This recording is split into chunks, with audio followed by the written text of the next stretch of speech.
Nous enchaînons avec un public fidèle et je suis très heureux de vous retrouver ici, mesdames, messieurs. Il faut que je tourne la page. Ils sont là? Ils sont là? Oui. D'accord. Ouais. Alors, on va leur mettre le PowerPoint. Ah oui, alors là, c'est un grand moment qu'on va vivre. Oh, vous ne devriez pas partir. Je crois que moi, j'attends ça d'impatience. Ça s'appelle Voyage au cœur de la cellule musculaire. Et ça, c'est extraordinaire. C'est vous qui avez commis cette belle conférence-là. Bonjour, messieurs. Je vais vous présenter correctement. Il faut que je vois voilà, Christophe Lamaze et Stéphane Vassilopoulos. Alors, Christophe, vous êtes biologiste cellulaire, chargé de recherche à l'INSERM. Directeur de recherche. Toutes mes excuses. Et Stéphane, vous êtes chercheur scientifique à l'INSERM. D'accord ? Alors, je vais me permettre de faire une petite introduction parce que ce que j'ai lu m'a paru absolument extraordinaire. Je vais essayer de vous faire un peu de teasing pour que vous ayez envie de rester ou d'appeler vos copains pour qu'ils viennent. J'ai découvert ça en préparant ce débat et je suis assez fan. Le muscle est le moteur du mouvement. C'est très très beau. Pas de muscle, pas de mouvement. C'est ça, hein ? La contraction transforme l'énergie. C'est la contraction du muscle qui permet l'énergie, qui transforme l'énergie chimique, c'est ça, en énergie physique. Mécanique, pardon. Savez-vous combien on a de muscles? Allez, dites un chiffre. Combien on a de muscles? Je fais le malin, mais je ne le savais pas il y a 2 jours. Hein. Et après, je leur laisse la parole. Combien avons-nous de muscles dans le corps humain? Allez, je vous propose 3 chiffres. 235, 639, 822. 822. Alors, c'est 639, hein, voilà. Et la dernière chose, et après je vous laisse parler, les muscles, ces 639 muscles, occupent 35% de votre et de notre masse corporelle. Voilà. Là, j'ai fait un peu de teasing pour que vous ayez envie de rester. C'est un sujet qui me semble passionnant. Et là, je vais vous le laisser dérouler, parce que je n'ai pas beaucoup de plus-value sur le sujet.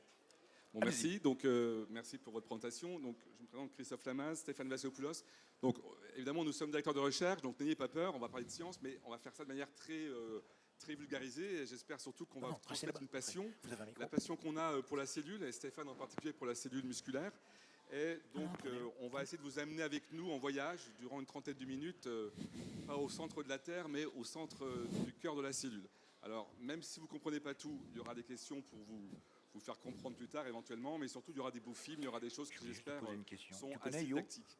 Donc en fait, nous sommes tous les deux chercheurs à l'INSERM, qui est l'Institut national de la santé et de la recherche médicale, donc le stand est juste derrière là. Et donc nous sommes des biologistes cellulaires. Alors c'est quoi un biologiste cellulaire? C'est un biologiste de la cellule. Et la cellule, en fait, pour la comprendre, il faut l'observer.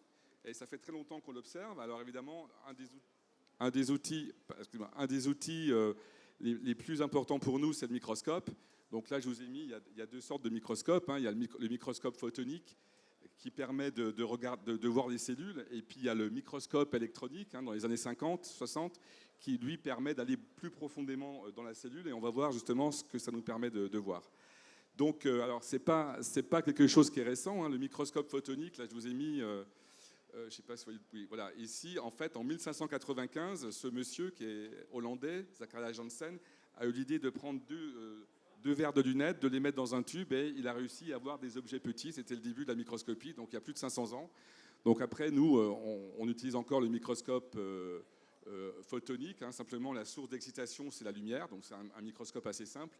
Et puis ensuite, il y a le microscope électronique, comme son nom l'indique, ce sont les électrons qui vont aller exciter l'échantillon qu'on veut regarder. Alors, un exemple de cellules, toutes les cellules en fait se ressemblent, elles sont très différentes parce qu'elles ont des fonctions différentes, et Stéphane va vous montrer plus particulièrement la cellule du muscle. Et donc ici, en microscopie photonique, on voit une cellule. Alors, vous voyez ici, c'est 15 microns, hein, donc c'est 15 millionièmes de mètre, et on voit très bien une cellule. Alors ça, je pense que c'est une cellule de fibres, un fibroblast de la peau, et on voit au milieu le noyau déjà, donc on voit déjà le noyau, et ça, le noyau, hein, c'est le cerveau de la cellule, voilà. Donc on ne voit pas grand-chose, mais enfin, à l'époque, quand on a vu ça, déjà, c'était important. Alors aujourd'hui, on a la microscope électronique, donc là, je vous ai mis des cellules un peu plus jolies à regarder, jolies mais dangereuses. Hein. Ici, c'est une cellule de cancer du sein, et vous voyez que cette cellule, elle fait ce qu'on appelle des protrusions, elle fait des espèces de doigts qui vont lui permettre d'envahir des tissus. C'est pour ça que les cellules cancéreuses sont redoutables, mais évidemment, le corps sait se défendre avec l'aide des médecins quelquefois et souvent, mais ici, vous voyez qu'il y a une autre cellule qui a également des doigts, c'est le lymphocyte, c'est le fameux globule blanc qui, lui, va utiliser ses doigts pour capter la cellule cancéreuse et la détruire. Si tout va bien, c'est comme ça qu'on évite les cancers. Alors, on peut aussi, évidemment, aller voir à l'intérieur, donc on fait une sorte de saucissonnage. La microscopie électronique, elle permet pas les électrons ne traversent pas des échantillons épais, donc il faut un peu saucissonner la cellule. Donc la cellule, on l'emprisonne dans une résine, et puis ensuite on coupe des très fines tranches avec un microtome, et puis on regarde au microscope électronique. Alors, là, ici, on a changé d'échelle de temps, d'échelle. On est de l'ordre de 0,1 micron, et on voit des structures à l'intérieur. Alors ça, dans les années 50, ça a valu le prix Nobel à certains scientifiques, notamment Georges Palade, car ils ont découvert des structures qu'on ne voyait jamais jusqu'à présent. Bon, ici, peu importe, hein, ici c'est le noyau, l'appareil de Golgi, il y a des endosomes. Je ne rentre pas dans les détails, c'est des détails de spécialistes. Et la cellule, maintenant, enfin depuis longtemps d'ailleurs, on sait qu'elle est comme ça, qu'elle a un noyau, elle a l'usine qui synthétise les protéines. Les mitochondries, ce sont les poumons de la cellule. L'appareil de Golgi, c'est le raffinement, c'est l'usine qui fait les petites modifications. Et puis, on a surtout cette membrane qui permet donc d'avoir cette cellule. Alors ça, on retrouve ça dans la cellule du foie, dans la cellule du cerveau, le neurone, avec évidemment chaque fois des particularités bien spécifiques. Et Stéphane va vous montrer ce que c'est que le muscle. Alors la cellule, elle est faite de membranes, de compartiments, puis elle est faite de molécules. Ces molécules constituent des protéines. Et les protéines, vous savez tout ce que c'est, hein, on en mange beaucoup quand on veut être un sportif musclé. Et on va vous montrer certaines protéines qui sont importantes dans le muscle. Alors là, c'est une vision un peu plus artistique, un peu plus peut-être un peu plus fantasmagorique de la cellule. Mais en fait, aujourd'hui, c'est pas très loin de la réalité parce qu'on est capable maintenant, avec les techniques de microscopie qui sont assez récentes, on est capable de mettre de la couleur dans nos cellules. Alors là, c'est un truc qui est assez incroyable. En fait, on réussit à mettre des molécules fluorescentes qui viennent du monde animal et du monde sous-marin notamment. Et dans les années 2000, on a réussi à prendre une protéine de la méduse. C'est une méduse qui est naturellement fluorescente. Et en prenant une de ces protéines, on peut l'attacher sur des protéines de la cellule. Et donc, cette cellule va avoir cette protéine fluorescente. Et au microscope, on pourra la voir. Alors, par exemple, c'est une méduse qui est verte, Aequara victoria. Mais on a aussi des anémones de mer qui sont rouges. Et donc, alors évidemment, aujourd'hui, on ne prend pas ces protéines de ces animaux, hein, on les synthétise par chimie. Et une des personnes qui a vraiment fait ça de manière très importante, c'est Roger Tsien en Californie. Et il a eu le prix Nobel de chimie en 2008 pour avoir trouvé cette façon de marquer les protéines fluorescentes. Alors, quand on fait ça, on peut faire des films. Alors là, je vous montre en fait le premier film d'une cellule. Moi, je me souviens, j'étais un jeune étudiant, et on n'avait jamais vu des films dans la cellule. Donc ici, vous avez une cellule. Et on voit en fait des espèces de petits transporteurs. Et en fait, ce sont comme des vésicules, comme des shuttles qui vont emporter les protéines qui sont fabriquées dans l'usine de la cellule, ce qu'on appelle le réticulum endoplasmique. Et vous voyez qu'il y a une sorte de trafic. Et je me suis dit qu'en étant à Lyon, dans la ville des Frères Lumière, je voulais faire un clin d'œil avec le premier film des Frères Lumière qui donc ont filmé en 1895 la sortie de l'usine Lumière à Lyon. Et quelque part, je me dis qu'on a à peu près le même genre de trafic. Et d'ailleurs, nous, on parle de trafic intracellulaire. Donc voilà, donc ça, c'est en 1997. Et 100 ans auparavant, on avait le premier film. Alors, comme pour le premier film, il y a 100 ans, il est en noir et blanc. Effectivement, il est en noir et blanc. Mais aujourd'hui, on fait des choses beaucoup plus jolies. Et donc, je vais vous montrer ici quelque chose qui est très récent. Donc là, c'est un autre prix Nobel. C'est Eric Bedzik, un Américain, qui a eu le prix Nobel de chimie en 2014, car il a mis au point un système de microscopie extrêmement précis qui permet d'aller très profondément dans la cellule. Et vous voyez ici, on a des fils, vous voyez des vésicules, et vous voyez l'actine. Stéphane en parlera tout à l'heure. L'actine, c'est un peu l'architecture de la cellule. C'est un peu comme des comètes qui se déplacent dans la cellule et qui transportent les vésicules. Donc tout ça, c'est très joli. Et c'est des outils qu'on utilise maintenant de manière assez courante dans les laboratoires. Et ça nous a permis de découvrir des choses insoupçonnées jusqu'à présent. Alors, je vais passer la parole à Stéphane. Donc là, je vous ai présenté la cellule en général.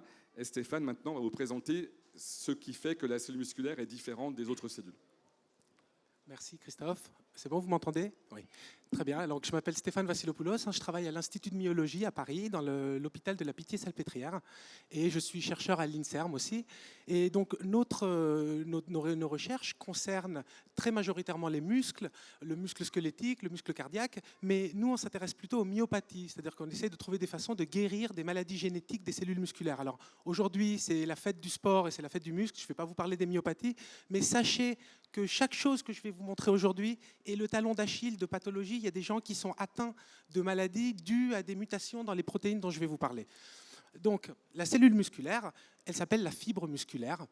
Vous en avez deux exemples. La fibre musculaire squelettique, c'est celle des muscles qui vous permettent de faire les mouvements, de lever, de bouger. C'est ce qu'on appelle les muscles volontaires. Le muscle cardiaque est un muscle aussi, sauf que lui, il n'est pas innervé. Il n'y a pas de neurone qui va être en contact et qui ne va pas le stimuler. Et il va battre en continu. Et alors, la caractéristique la plus importante d'une cellule musculaire, c'est sa longueur. En fait, vous avez des cellules qui vont aller d'un tendon à l'autre, donc qui vont faire jusqu'à plusieurs millimètres ou plusieurs centimètres de longueur et qui vont donc être multinucléées. Ça veut dire que chaque fibre musculaire, elle va avoir plusieurs noyaux. Alors, une autre caractéristique fascinante des cellules musculaires, et c'est peut-être leur caractéristique majeure, je ne sais pas si vous pouvez voir ces petites striations qu'il y a à l'intérieur. En fait, la cellule musculaire, elle est exactement comme Christophe vient de vous présenter les cellules du corps humain, mais elle a encore une caractéristique qui lui est propre, c'est qu'elle est bourrée d'appareils contractiles. L'appareil contractile, c'est ce qu'on appelle les sarcomères, c'est ce que vous voyez ici, qui sont constitués de protéines, l'actine, la myosine, qui forment les myofibrilles. Et en fait, les myofibrilles, c'est vraiment l'unité contractile. C'est grâce à ces myofibrilles que la cellule musculaire, elle peut se contracter. Ensuite, il y a d'autres compartiments. La cellule musculaire est extrêmement riche en membranes et elle contient un compartiment qui s'appelle le tubule transverse, qui est associé avec un compartiment qu'on appelle les citernes terminales. Donc pour que vous imaginiez ça, c'est des grosses boules qui sont pleines de calcium. Et le but du jeu va être de libérer le calcium qui va servir à la contraction des myofibrilles. Et donc, nous, au laboratoire, on utilise plusieurs types de microscopie. On utilise la microscopie photonique, mais très majoritairement, on utilise la microscopie électronique, et vous avez un exemple ici. Et la grande différence, c'est la résolution. Avec un microscope photonique, vous allez avoir une résolution qui va être nettement moins bonne que celle qu'on va avoir à un microscope électronique. Et là, avec le microscope électronique, on va vraiment plonger dans le vivant, dans la matière, et on va pouvoir voir les molécules qui nous intéressent. Et au laboratoire, on a développé une technique qui nous a permis de faire plusieurs découvertes, qui s'appelle en anglais l'unroofing. En fait, on va décaper le haut de la cellule pour aller voir ce qui se passe à l'intérieur. Et pour la décaper, on va utiliser des ultrasons. Donc, c'est très imagé. On fait passer un tsunami au-dessus de la ville, ça casse toutes les maisons, elles partent, et après, on peut voir ce qu'il y avait en dessous, donc les fondements de la cellule. Et donc voilà le système, on a des cultures de cellules sur des lamelles de verre, on va les soumettre à ce flux d'ultrasons par le sonicateur et on va tout casser. Et ensuite, on va faire un vrai tour de force, on va les métalliser donc, avec un appareil, donc c'est un métalliseur. Et ce qu'on va faire, c'est qu'on va déposer du platine fait par un canon à électrons qui va permettre d'évaporer du platine à la surface des cellules. Et ça, on le fait en tournant. Donc imaginez, vous lancez du sable sur des structures et ensuite, vous pouvez voir la forme des structures par le dépôt de ce que vous avez mis. Et alors, donc cette métallisation, donc on va faire une première étape où on va décaper les cellules, ensuite on va leur mettre du platine, on va recouvrir toute la surface de métal, et ensuite on va récupérer ces feuilles de métal donc, qui font 1 vers 2 nanomètres d'épaisseur, on va les déposer sur des grilles de microscopie électronique, et seulement maintenant, les faisceaux d'électrons vont être capables de traverser ces échantillons qui sont extrêmement fins, sinon ce n'est pas possible, et on va pouvoir regarder ces cellules avec les microscopes électroniques. Et donc, voilà à quoi ressemble une cellule musculaire en culture qu'on a décapée et on a métallisée pour ensuite visualiser les compartiments cellulaires. Et ce que vous voyez là, c'est justement les sarcomères dont je vous parlais, les unités contractiles de la cellule musculaire qui sont en train de se former tout doucement pendant la différenciation, pendant le développement de la cellule musculaire. Et alors, si vous zoomez dans ces compartiments, et c'est vraiment ce que vous voyez là, c'est les molécules, hein, c'est pas les compartiments, et c'est pas une vue de loin, on est vraiment en train de zoomer dans le cœur de la cellule, vous voyez comment ces filaments sont organisés, et l'avantage énorme de cette technique, c'est qu'elle permet de les visualiser en 3 dimensions. Donc les objets qu'on voit là sont des objets tridimensionnels. Contrairement à ce qu'a montré Christophe avant, où on est obligé de couper les cellules, là, dans nos expériences, on ne les a pas coupées. Et voici un exemple de muscle qui a justement été coupé, saucissonné en toutes petites tranches. Et ce qu'on peut voir, c'est ça les sarcomères, hein, c'est ça qui permet à la cellule musculaire de se contracter. Et elle est majoritairement faite de 2 protéines. L'une, c'est l'actine, c'est la protéine qui fait les filaments ici, et l'autre, c'est la myosine, c'est la protéine qui fait les filaments là. Et en fait, à chaque fois que vous allez contracter une cellule musculaire, les myosines, elles vont marcher sur les filaments d'actine, elles vont permettre un raccourcissement et donc la contraction musculaire après. Et voilà à quoi ressemble donc cette actine qu'on a incubée avec la myosine, la protéine qui est là, et elles forment ces petites cordes parce qu'elles ont une affinité qui est très forte entre elles. Donc ça, c'était les sarcomères, et je vous ai parlé de l'actine. Et en fait, en utilisant cette technique de décapage sur les cellules musculaires, on a découvert un mécanisme très important qui met en jeu cette protéine qui s'appelle l'actine et qui permet la fusion de 2 cellules musculaires. Alors, c'est le cas quand, par exemple, vous faites du sport, les cellules musculaires sont lésées, et il faut refabriquer du muscle. Et pour refabriquer du muscle, eh ben, il y a des cellules, les cellules satellites, c'est des cellules souches, qui vont venir fusionner. Hop, là, elle a disparu, la cellule. Elle est venue fusionner avec la cellule avec laquelle elle doit s'associer pour former la cellule musculaire, la fibre. Et alors, ce qu'on s'est rendu compte, donc voici le mécanisme, comment ça marche. Eh ben, ça, on le sait, hein, la régénération musculaire, elle nécessite les cellules satellites. Et en fait, quand vous faites de l'exercice, et plus l'exercice est intense, plus il va y avoir des lésions dans le muscle, et plus il va falloir le réparer.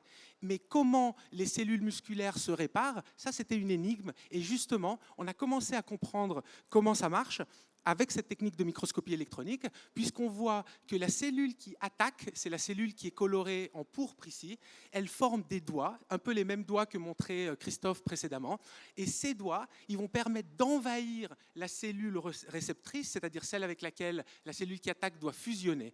Et quand on se met dans des cellules qui ont des défauts dans ce cytosquelette d'actine, la protéine dont je vous parlais avant, eh bien, la fusion ne se fait pas, tout simplement parce que cette cellule, elle n'est pas capable de fabriquer ces longs doigts pour venir percer la membrane de la cellule avec laquelle elle doit fusionner. Et ça, c'est vraiment la base de la régénération musculaire qui permet de refaire du muscle quand il est lésé. Et je vais finir avec peut-être le compartiment qui me plaît le plus, qui met en jeu le mécanisme essentiel pour la contraction musculaire, c'est ce qu'on appelle le couplage excitation-contraction. Comment ça marche ? Eh ben, l'excitation, elle se fait au niveau du neurone. Le neurone, il va arriver en contact avec la cellule musculaire au niveau de la jonction neuromusculaire et il va induire la création d'un potentiel d'action. Ce potentiel d'action va se propager. Et ce qu'il faut, si vous voulez que la cellule musculaire se contracte, il faut que ce potentiel d'action, il se propage dans le cœur de la fibre. Et la nature, elle a trouvé un mécanisme fascinant pour le faire.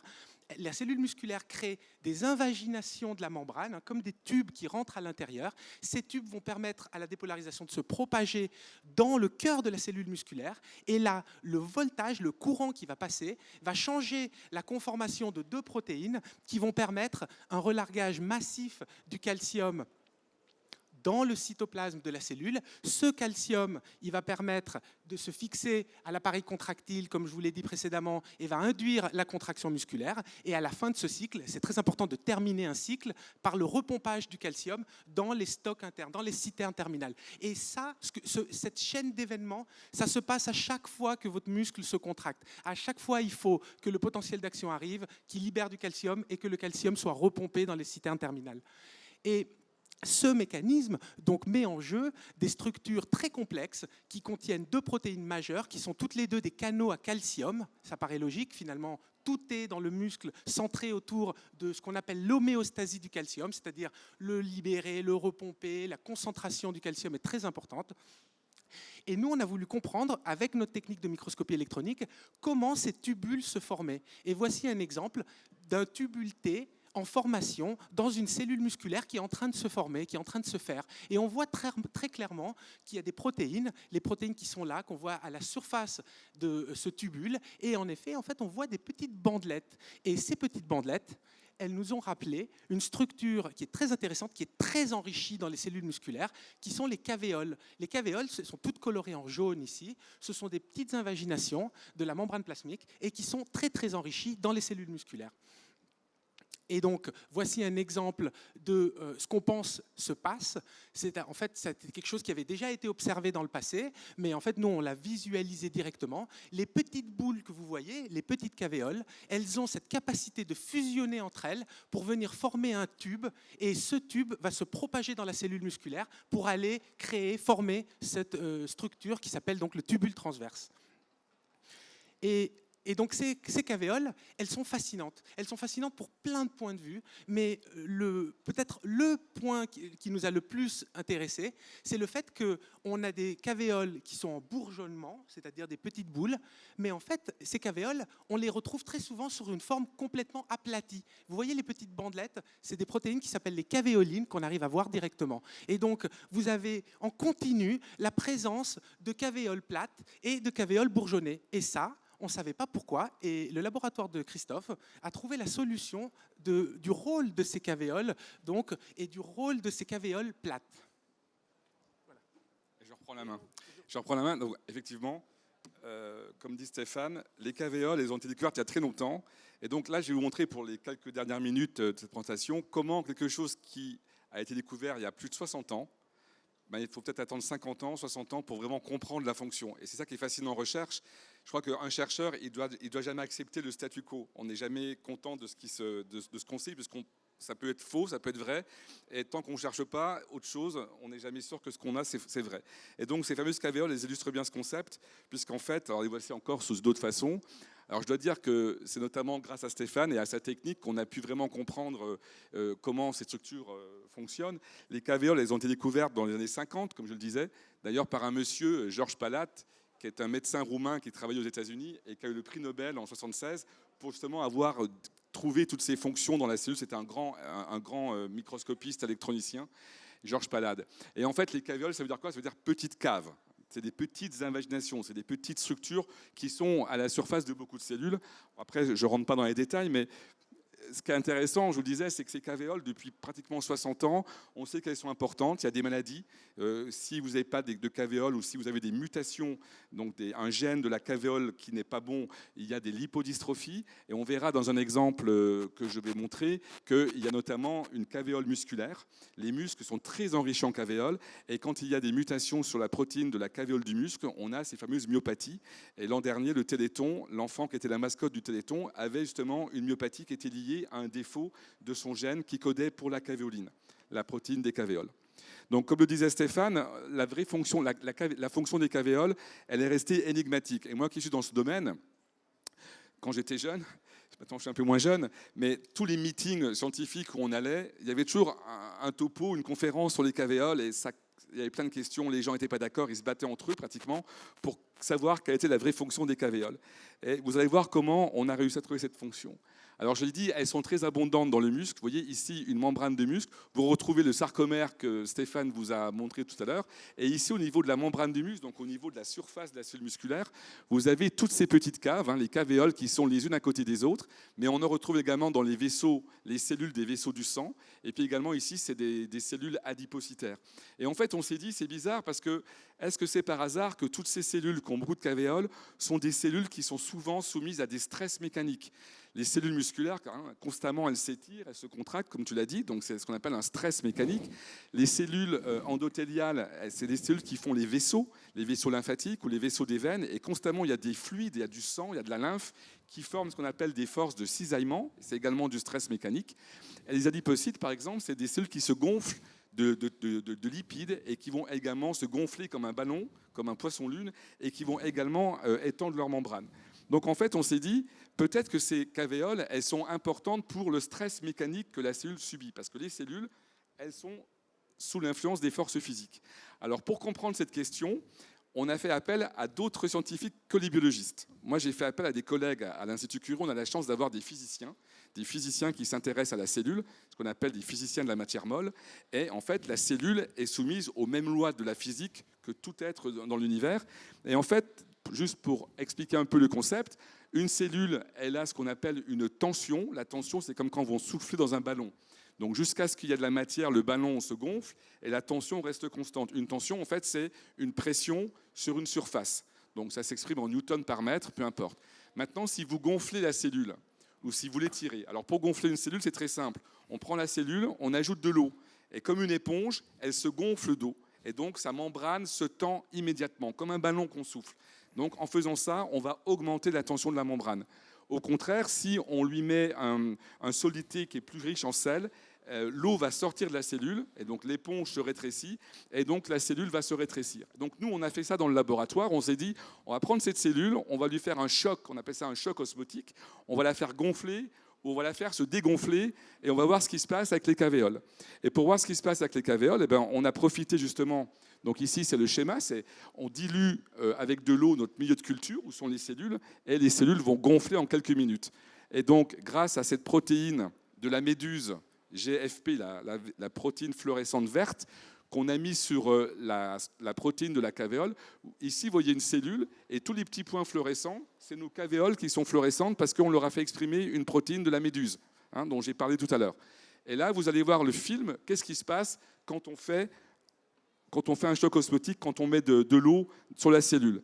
Et en fait, si vous regardez ici, on a une cavéole, et vous voyez qu'elle disparaît. Et puis quand on revient dans un milieu normal, quand la cellule se rétrécit, elle réapparaît. Et en fait, les cavéoles, on les a comptées. On a un système qui permet de les compter sur la cellule. Et vous voyez qu'on passe de 200 cavéoles à 150.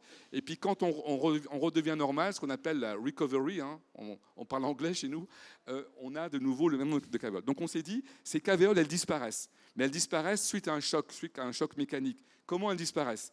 Ce qu'il faut, comme je le disais tout au début de mon topo, pour comprendre, il faut observer. Donc on a utilisé la microscopie électronique, et notamment la fameuse technique que Stéphane vous a présentée, avec ces répliques de métal.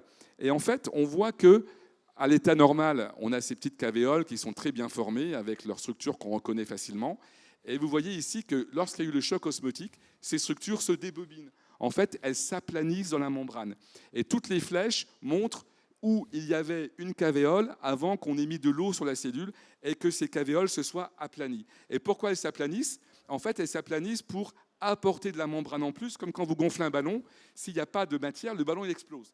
La cellule, c'est pareil. Vous allez voir que s'il n'y a pas ces cavéoles, en fait, c'est comme des petits accordéons qui se déplient et qui vont apporter de la souplesse à la membrane. Et c'est extrêmement dynamique.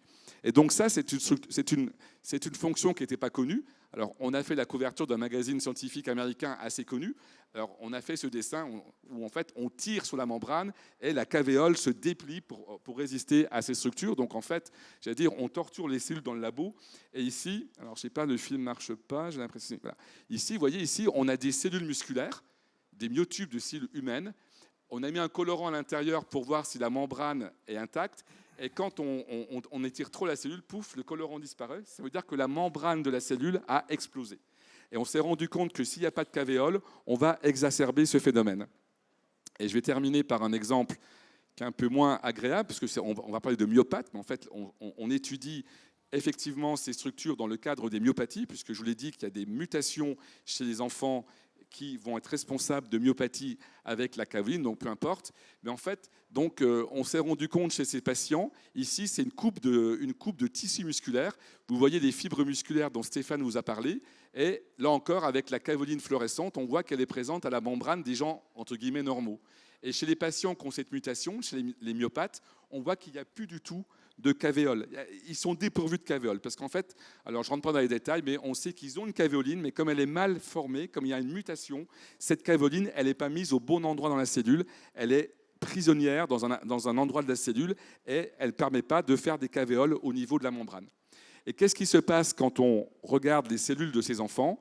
Eh bien, on se rend compte qu'effectivement, par rapport aux patients normaux, donc ici on a des cavéoles normales, toutes ces petites structures, ici c'est une coupe de cellules normale, et on voit toutes ces cavéoles. Et chez les patients qui ont des mutations, alors, on a étudié 2 mutations, il y a très peu de cavéoles. Et quand il y en a, elles n'ont pas la même forme, elles n'ont pas la même structure. Donc, elles ne sont pas a priori fonctionnelles. Et on a voulu vérifier cette fonctionnalité. Donc, je vous ai dit, on travaille avec les physiciens. Et les physiciens, ils sont capables de mesurer la tension de la membrane de la cellule. Là, on est en plein science-fiction, mais ce n'est pas de la fiction, c'est de la science. Et en fait, qu'est-ce qu'ils font? Ils prennent une cellule. Ici, vous avez la cellule. On met une bille. On colle la bille sur la membrane de la cellule et on va tirer le microscope. Et donc, la bille va tirer une sorte de petit tube de membrane. On appelle ça un nanotube, puisque c'est de l'ordre de nanomètres. Et en fait, la bille, on va la coincer dans un laser. Et la force qui est nécessaire pour garder la bille par rapport à l'étirement du nanotube, cette force nous permet de calculer la tension de membrane. Alors, on a fait ça sur des muscles. Ici, vous avez une fibre musculaire avec tous les noyaux, comme a montré Stéphane. Et vous avez ici donc la situation normale, la situation des deux mutés. Qu'est-ce qu'on fait? On met de l'eau pour faire gonfler le muscle et voir ce qui se passe. Et vous voyez, quand on met de l'eau, on voit que le muscle gonfle. Vous voyez, comme il est beaucoup plus large qu'à côté. Mais la cellule normale, elle, la force ne varie pas. Parce qu'en fait, les cavéoles permettent de tamponner, d'amortir les variations de tension. Et en fait, chez les malades, on voit que la force augmente, c'est-à-dire que la cellule n'est plus capable d'utiliser ces amortisseurs pour empêcher l'augmentation de la tension. Et ça a une conséquence très importante pour le patient, puisqu'en fait, quand on n'a pas ces cavéoles, on se rend compte, ici on a fait un autre essai, donc ici on a des fibres musculaires, elles sont fluorescentes, toujours pareil, et en fait on a un colorant. Lorsque la cellule a sa membrane qui est rompue, qui explose, en fait, il y a un colorant rouge qui va rentrer dans le noyau. Donc tous les petits points rouges, ça indique une cellule qui est explosée. Et vous voyez que chez les gens normaux, on a beau mettre de l'eau, les cellules elles restent vertes. Les cavéoles les protègent contre les chocs mécaniques. Et chez les patients, vous voyez qu'il y a plein de cellules rouges, puisqu'en fait, les muscles ne peuvent plus résister aux chocs mécaniques et la membrane éclate. Et chez les myopathes, évidemment, il y a une faiblesse musculaire, il y a une destruction de leurs muscles constamment. Donc on pense que ce phénomène peut expliquer la faiblesse des membranes, des muscles des malades atteints de cette pathologie. Et je vais juste terminer, c'est la dernière diapositive, où en fait, pour vous montrer un peu ce qu'on sait faire maintenant avec la microscopie, on fait des choses assez incroyables. Donc je vais juste passer sur... Ah, j'ai un problème là, j'ai l'impression.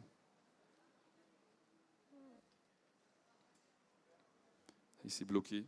Non, c'est bon. C'est ralenti, voilà. Donc en fait, ici, si vous regardez ici, vous voyez, ça bouge. Il y a un petit point rouge qui bouge, et il y a du vert qui se colore. On est capable aujourd'hui de filmer une molécule unique.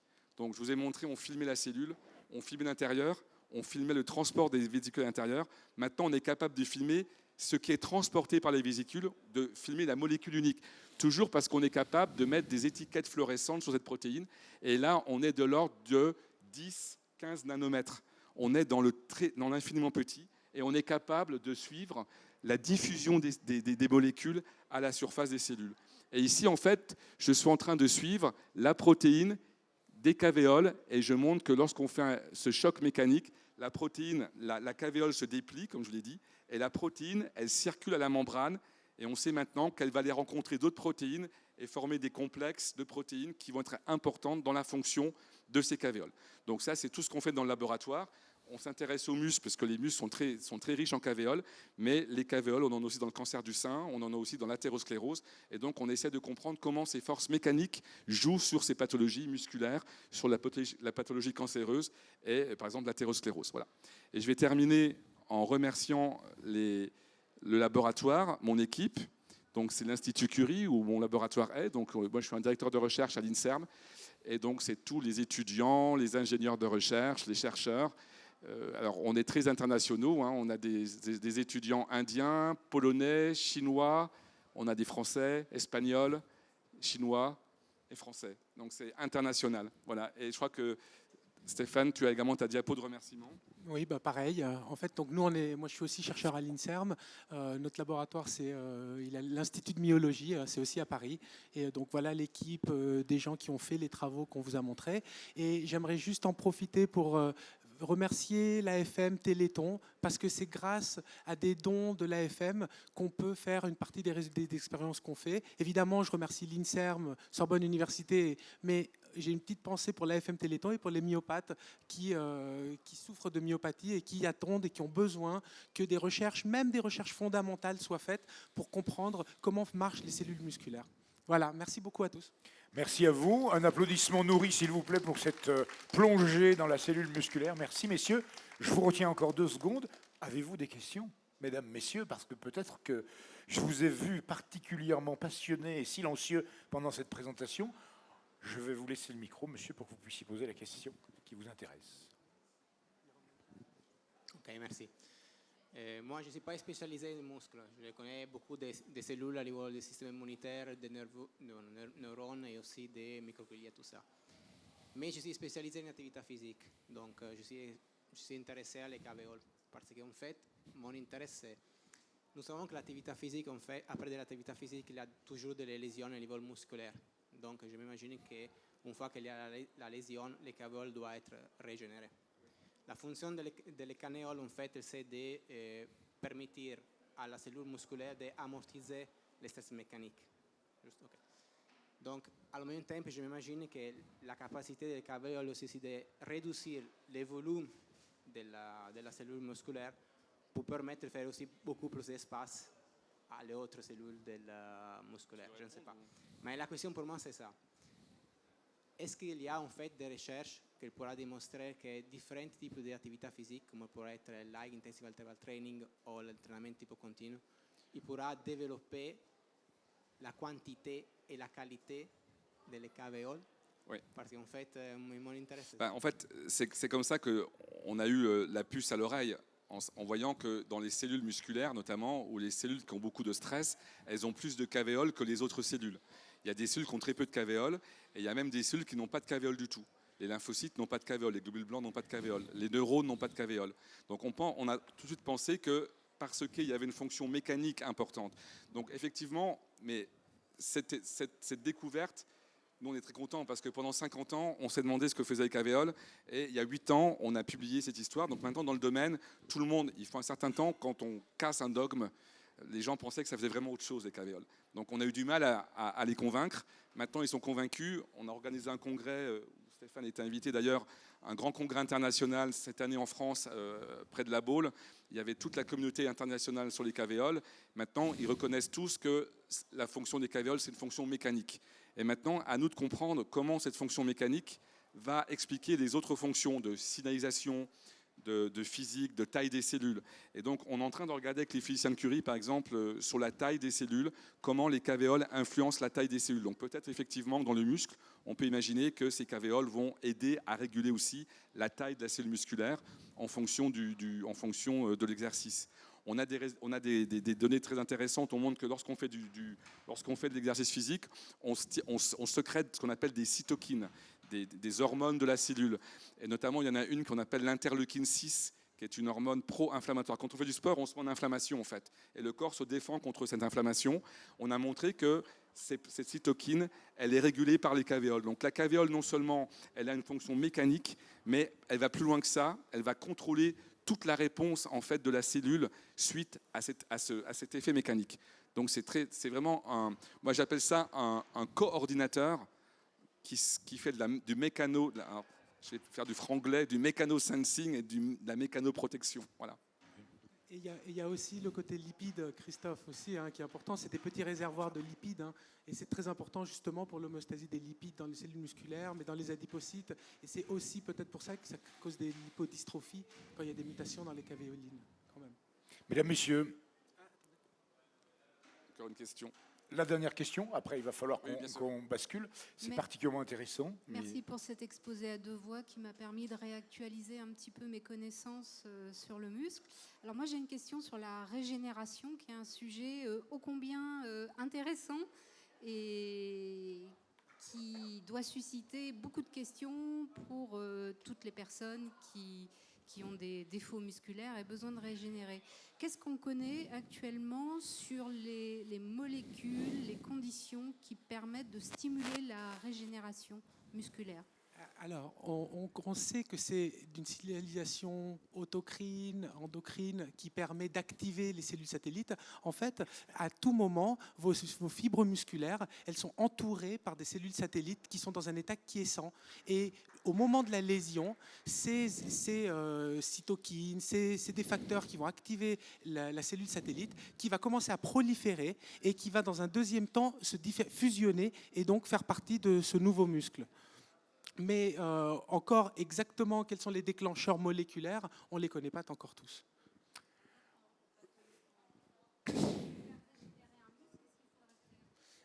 Alors, si on voulait régénérer un muscle, on pourrait déjà injecter des cellules satellites, parce qu'on pourrait les amplifier, par exemple, dans des boîtes de culture, et quand on a beaucoup de cellules satellites, on les injecte. Ça marche, ça a été fait pour régénérer du muscle squelettique. En tout cas, dans le muscle squelettique, ça marche très bien. Dans le cœur, ça marche un peu moins bien, mais ça, c'est une piste possible. Après, on peut imaginer aussi qu'on utilise des drogues qui le font, mais il faut faire attention, parce qu'on a un pool de cellules satellites, et il ne faudrait pas tout d'un coup dépléter toutes ces cellules satellites. Après, il n'y aura plus rien. Et d'ailleurs, avec le vieillissement, c'est ça qui se passe. En fait, on fait du sport, on va faire des lésions dans notre muscle, il va le régénérer, mais à partir d'un certain âge, cette régénération va être de moins en moins efficace, et donc on va ressentir plus longtemps la douleur qui est liée à l'effort physique. Merci beaucoup. La discussion pourrait durer encore très longtemps, elle est passionnante. Je vous demande un applaudissement tout particulier pour messieurs Lamaze et Vassilopoulos. Merci de nous avoir emmenés loin dans la cellule. C'était passionnant. Et vous pouvez évidemment continuer de parler avec les gens qui ont des questions à vous poser. Mais nous allons devoir switcher maintenant. Je vous remercie en tout cas de ce côté particulièrement intéressant.